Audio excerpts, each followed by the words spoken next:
হযরত ফাতেমা কয় আলীর সাথে রাগ করেছি। সে কই বলে হে রাগ করে ঘর থেকে গেছে গা, রাগ করে ঘর থেকে বেরিয়ে গেছে। এখন মহিলা মানুষ তো আর পুরুষ মানুষই খুঁজে আনতে পারে না। ফাতেমার ঘর থেকে হযরত আলী চলে গেছে রাগ করে। মেয়ের পক্ষ থেকে বাবা সাইয়্যিদুল মুরসালিন নবী আলীর তালাশে বাইরে গেছে।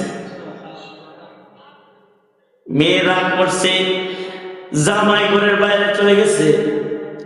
মেয়ে যেহেতু ঘরের বাইরে যে আলীর আনতে পারবে না, সাইয়্যিদুল মুরসালিন রাহমাতুল লিল আলামিন নবীর আখলাক কত সুন্দর। আল্লাহর রাসূল রেগে যাওয়া আলীকে খুঁজে বের করার জন্য ঘরের বাইরে চলে গেছে।